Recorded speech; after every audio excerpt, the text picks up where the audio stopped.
Let me tell you something straight, sharp, and without apology. Silence is never an accident. It's a decision. It's a message. And if you've been sitting in the dark, replaying old conversations, watching the seconds tick by on your phone like a countdown to something that never arrives, you're not powerless. You're just waiting for a permission slip that's never coming. Now listen, because this matters. We live in a world where attention is currency, time is sacred, and communication, that's a choice made every single day. When days turn into weeks and the line stays dead silent, it isn't because the world suddenly ran out of words or feelings. It's because a choice was made to not speak, to not reach out, to not connect. And what does that mean? It means you stop chasing ghosts. You stop analyzing silence like it's a puzzle meant to be solved. Because people who want to be in your life don't let distance grow roots. They show up, they call, they care. Silence isn't soft. It's loud. It says, I've prioritized something else. It says, I've closed the door quietly and hoped you wouldn't notice. But you do notice. And it stings. That sting, it's your gut reminding you of your worth. It's your spirit yelling through the noise, saying, you are not meant to beg for energy that doesn't want to meet you halfway. And here's what you don't do: you don't shrink. You don't start blaming yourself. You don't lower your standards just to keep the connection alive. Because you, my friend, are not an afterthought. You are not a placeholder. You are not a backup plan. When she doesn't call, doesn't message, doesn't show up, it's not your cue to bend, to wait, to chase. It's your cue to rise. To rise into the fullness of who you are without needing validation from someone who chose to disappear. It's not about bitterness. It's not about anger. It's about clarity. It's about reclaiming your power, piece by piece, breath by breath. It's about seeing the silence not as a punishment, but as a liberation. Because sometimes the greatest gift you're given is the one that never arrives. So stop pacing by the phone. Stop wondering what went wrong. Start turning inward. Start choosing you. Choose to invest in the people who do show up. Choose to invest in the version of yourself who never needed permission to walk away from silence and into self-respect. You are allowed to close the chapter. You are allowed to heal without explanation. You are allowed to say, if the call doesn't come, I won't wait, I'll build. And now, here is your moment. Stop waiting for the message. Become the message. Let your confidence speak louder than your loneliness. Let your discipline outshine your disappointment. Let your future self look back and say, that was the day I stopped shrinking and started soaring. Own your worth. Guard your energy. Move forward. And never, never wait for someone to notice your value when it's already shining in everything you do. When someone doesn't call or message you for a long time, the first instinct is often to create excuses for them. You convince yourself they're just busy, or maybe they forgot, or perhaps something came up. You give them every benefit of the doubt, not because you know the truth, but because you're hoping it's not what it really looks like. But deep down, under the stories you tell yourself, you already know the truth. Silence is not random. It is not passive. It is a decision. Every single day, people choose how they spend their time and who they spend it on. They make conscious decisions: who to text back, who to check in on, who to make space for in their lives. Communication doesn't happen by accident. Phones don't dial themselves. Messages don't get typed by mistake. If someone hasn't reached out, it's because they've made a decision not to. And that choice is loud, even when it's wrapped in silence. It's easier to believe silence is neutral, but it's not. Silence is one of the most powerful messages a person can send. It's a way of speaking without words. When someone removes their presence from your life and chooses not to explain, not to check in, not to follow up, they are still communicating. They're telling you where you fall on their list of priorities. They are showing you how much energy they're willing to invest in you. And when that energy is missing, it's not by mistake. This is not about demonizing the other person. Life gets complicated. People have their own battles. But even in the messiest seasons, people make time for what matters to them. A simple message takes seconds. A voice note takes less than a minute. A missed call can be followed up. When none of that happens, the silence itself becomes the message. The silence says, I've chosen not to reach out. I've chosen not to make space for you right now. And the hardest part, we often already know this, but we keep resisting it. Because accepting silence as a decision means letting go of the fantasy that maybe they still care deeply, but just can't express it. It means confronting the fact that you're no longer in their daily thoughts. That they've moved on in ways they haven't said out loud. It means facing rejection that doesn't come with an explanation. And that, for many, is harder to accept than the silence itself. We tie so much of our worth to how others treat us. So when someone withdraws and stays quiet, we internalize it. We think, maybe I did something wrong. Maybe I should have tried harder. But silence isn't always about what you did or didn't do. Sometimes, it's about their capacity, their priorities, or simply where they are in their lives. Still, the silence comes down to a choice. Not a coincidence. Not a glitch in the universe. It can feel like betrayal in slow motion. There's no breakup talk, no final argument, no goodbye. Just an absence that keeps growing, like a void that doesn't explain itself. And in that void, you are left to piece together meaning. But the only truth you need to sit with is this: someone chose not to show up. They made that decision silently, and in doing so, they handed you the answer you were too afraid to speak aloud. The mistake many people make is waiting. Waiting for that silence to break. Waiting for the call that never comes. Waiting for the message that somehow erases the pain of being ignored. But what we rarely admit is that the longer the silence stretches, the clearer the decision becomes. If someone wanted to talk, they would. If they wanted to keep the connection alive, they would have done something, anything, to show that effort. You can't control the decisions others make, but you can control how long you keep yourself tethered to a hope that isn't real. Hope that someone's silence is just temporary. Hope that you still matter enough for them to come back. But silence, when stretched over time, turns hope into self-abandonment. You start neglecting your own need for clarity, consistency, and respect just to preserve the illusion that you're still cared for. And in all this, what needs to be acknowledged most is the weight of silence. It's not light, it's not empty, it's full. Full of choices unspoken. Full of actions not taken. Full of truths that hurt more than words. When someone doesn't call or message for a long time, they've already communicated what they needed to. You just have to listen, not with your ears, but with your instincts. Because silence is a language of its own, and it never lies. There's a moment when the silence starts to feel personal. When someone doesn't call, doesn't message, doesn't acknowledge your presence for days or weeks, it begins to eat at your confidence. You replay conversations, overanalyze your last message, and search for something you might have said wrong. It's a quiet torment, convincing you that their absence must be your fault. But that's where the lie begins, believing that someone's lack of effort is a reflection of your value. Worth is intrinsic. It is not handed out by others like a reward for good behavior or perfect communication. It is something you carry, even when people don't see it. Yet, it's easy to forget this when someone who once cared now seems indifferent. Their silence becomes a mirror, but it's a broken one. You look into it and see rejection. You see flaws. You see 100 reasons why maybe you're just not enough. But all of that is a projection, not the truth. People walk away for their own reasons. Sometimes it's fear, sometimes immaturity, sometimes selfishness. Sometimes it's simply because they're not capable of holding the kind of space you deserve. That doesn't make you too much. That doesn't make you unlovable. And it certainly doesn't mean you should start negotiating your worth just to keep someone around who didn't choose to stay. The absence of someone in your life does not subtract from who you are. You don't become less just because someone failed to recognize your value. You were whole before they came into your life. You are whole now. What's painful is the gap.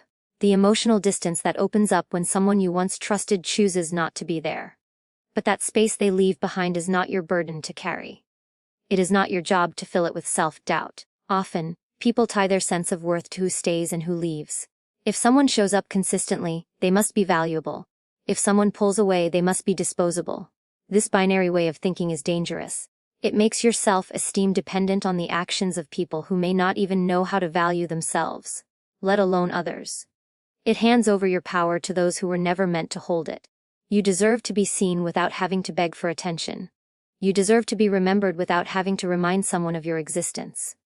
When someone disappears from your life, their absence is a reflection of where they are, not where you stand.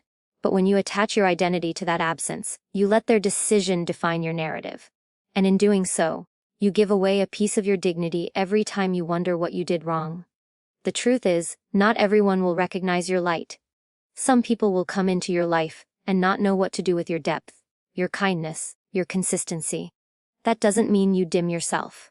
That doesn't mean you try to become more palatable just so they'll return. Your job is not to twist yourself into something more acceptable, in hopes of filling their silence. Your job is to remember who you are in the quiet. Absence hurts.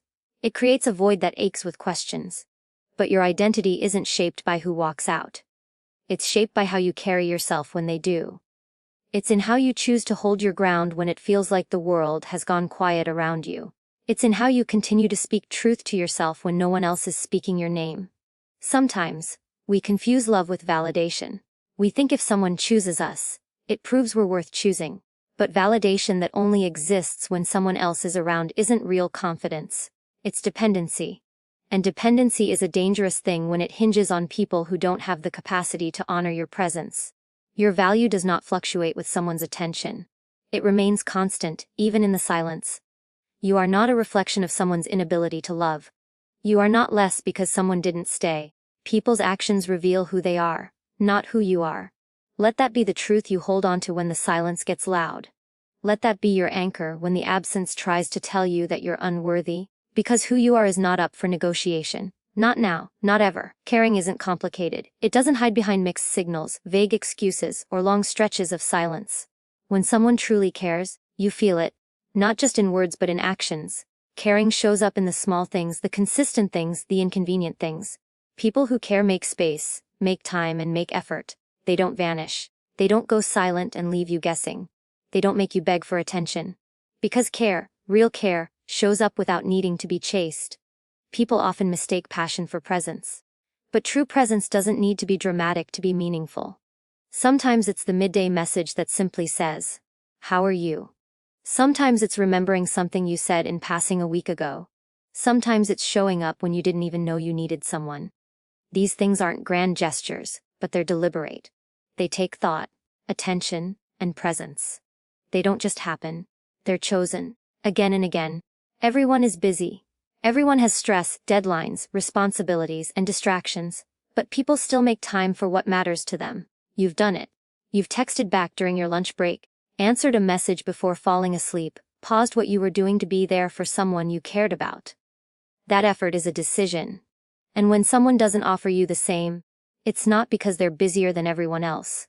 It's because they're not prioritizing you. Presence is the most valuable form of love. It's more powerful than the most beautifully written message or the most poetic apology. It's the hand that holds yours when you're falling apart, the voice that steadies you when your own is shaking, the check in when everything feels too quiet. People who care don't wait for you to reach your breaking point. They pay attention, they notice, and they act. That's the difference between being liked and being cared for. Too often, people hold on to someone's potential. They remember how attentive that person used to be. They believe if they wait long enough, the old version will return. But real care doesn't disappear. It doesn't show up in seasons. It may ebb and flow depending on life, but it remains rooted. And when someone keeps disappearing, when they're only present on their terms, that's not care. That's convenience dressed up as connection. There is always a reason people pull away. But what matters more is how long you let them stay gone without calling it what it is. Because the truth is, people who genuinely care don't just leave. They don't create space for doubt. They don't weaponize silence. Instead, they choose to be consistent, especially when it's not easy. Especially when it's uncomfortable. Especially when it matters most. That's when true care reveals itself, not in the easy moments, but in the hard ones. You don't need to remind someone to care. You don't need to fight to be on their radar. And you don't need to beg for the bare minimum. People who truly care offer consistency. They don't disappear and come back when it suits them. They build trust over time, and they honor that trust through presence. You don't have to second guess it. You don't have to analyze their every move. With them, you simply know. And if you find yourself constantly explaining your worth, asking for clarity, or questioning their silence, then you're not experiencing care, you're experiencing confusion. And confusion is not love. Care is not cryptic. It doesn't require decoding. It doesn't leave you feeling less than. It doesn't make you feel like a burden. People who care don't let you drown in doubt. They just show up to pull you out. You deserve to be prioritized, not postponed. You deserve to be answered, not avoided. You deserve someone who chooses you without hesitation, not someone who makes you feel like a backup plan. Showing up doesn't require perfection. It requires effort. It requires emotional maturity. And it requires a willingness to invest. People who care show up in real time. Not in hindsight, not after they've lost you, not after you've let go. Presence doesn't need to be loud to be real. Sometimes it's quiet, steady, and subtle. But it's there. It's dependable. It makes you feel safe. People who care don't just tell you, They prove it in how they carry you, how they protect you, and how they stay, even when life gets messy. That's what showing up really means. Silence can be one of the most powerful teachers, but only if you're willing to stop trying to rewrite its meaning.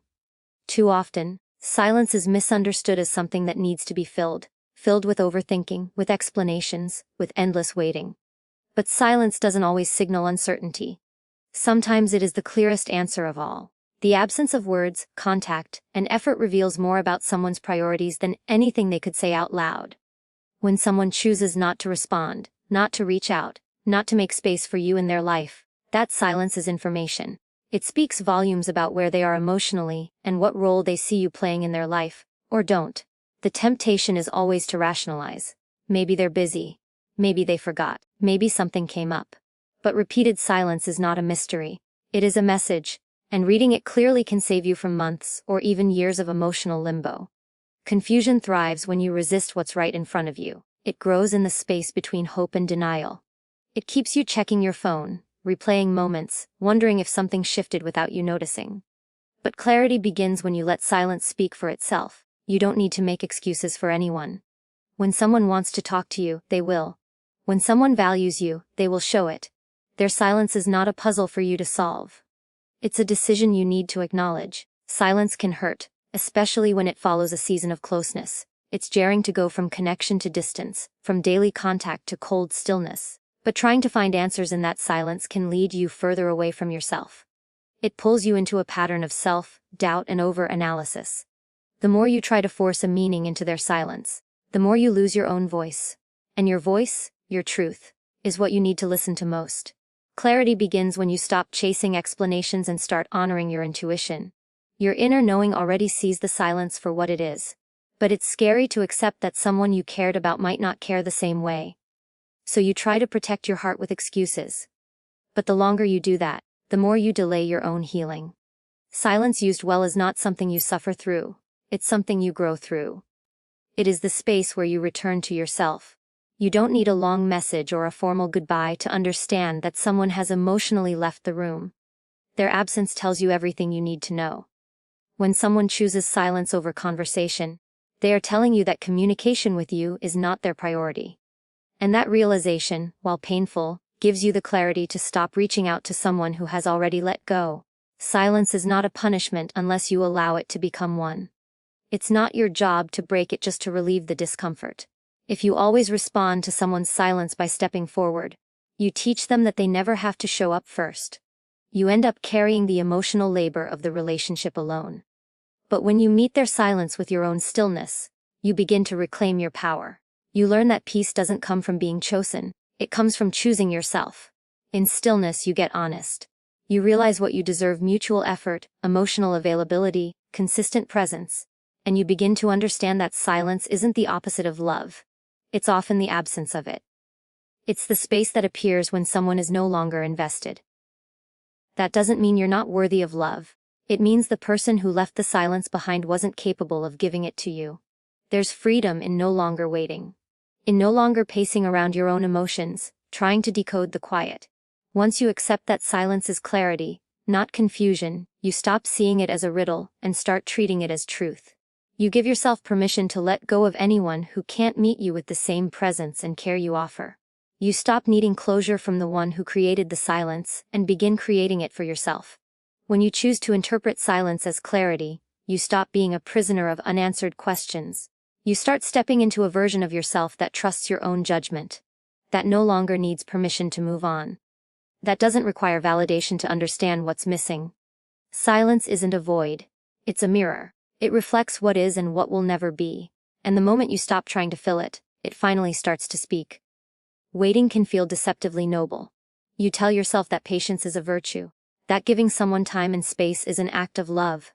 You convince yourself that maybe they just need to figure things out, sort through their own chaos, and eventually, they'll come around. But the longer you wait, the more your life starts to shrink. You put things on hold. You pause your plans, your progress, your joy, all in the name of hope. But waiting, when done from a place of fear or attachment, slowly chips away at your own sense of power. Every day you spend waiting for someone to show up, reach out, or change is a day you lose to stillness that doesn't serve you. There is a difference between stillness that brings peace and stillness that breeds anxiety. When you wait for something outside your control, you give that thing power over your emotions, your schedule, and your self-worth. You begin to measure your value against someone else's silence. You start believing the delay in their response is somehow a reflection of your importance. It's not. The truth is, life doesn't wait for anyone, and neither should you. There's nothing admirable about putting your dreams, goals, or healing on pause for someone who isn't showing up. You are not a placeholder in your own life. You are the main character, and the moment you stop waiting for someone else's presence is the moment you start reclaiming your own. Building means taking all that energy you've been pouring into the unknown and turning it inward, into something tangible, something that grows. Building is about progress. It's about moving forward even if you're still hurting. It's the act of choosing movement over stagnation. It might start small, reading again, working on that business idea, going to the gym, reconnecting with friends. But each step builds momentum. These choices, repeated over time, remind you of who you are outside of that waiting room you've trapped yourself in. You were never meant to live on standby. You were meant to live in motion. When you build instead of wait, you create structure where there was once only uncertainty. You fill your life with purpose instead of filling your mind with scenarios. You begin to experience the present, not just endure it. And as you do, you realize that what you were waiting for might not have even been aligned with the version of you that's beginning to emerge. Because growth has a way of revealing what no longer fits. You don't have to stop loving someone to stop waiting for them. Love doesn't have to be tied to delay. You can care for someone and still choose to move forward. You can hold space in your heart and still build something better with your hands, your mind, and your time. Waiting often masquerades as loyalty, but building is a higher form of devotion. Devotion to your future, your peace, your purpose. It's how you honor the time you've been given. There's something deeply empowering about choosing progress over pause. It reminds you that you are not at the mercy of someone else's decision. You can love deeply and still put yourself first. You can feel the ache of absence and still walk forward. Building doesn't mean you've stopped caring. It means you've started caring enough about yourself to refuse to stay stuck. You are worthy of a life that moves, that evolves, that expands, regardless of who stays or leaves. Eventually, you stop looking at the door waiting for it to open. You stop refreshing the message thread. You stop rehearsing the conversations in your head. Instead, you begin planting seeds. You start watering your goals. You start learning things, exploring things, creating things. And in doing so, you realize you're no longer waiting for someone to complete your story. You're too busy writing your own. The transformation is subtle at first. You notice your mornings are quieter, calmer. Your energy starts returning. Your confidence begins to reassemble itself, piece by piece. You make decisions without checking whether they would approve. You follow your intuition without wondering if they'll notice. And with every act of creation, you become a little more whole. Waiting made you feel like you were losing time. Building makes you feel like you're reclaiming it. What once felt like longing slowly becomes clarity. What once felt like patience transforms into purpose. Because in the end, you were never just meant to wait, you were meant to grow, to rise, to become. The ones who see you building will either catch up or fall away. But either way, your life will no longer be on pause. It will be in progress, and that is where your power lies.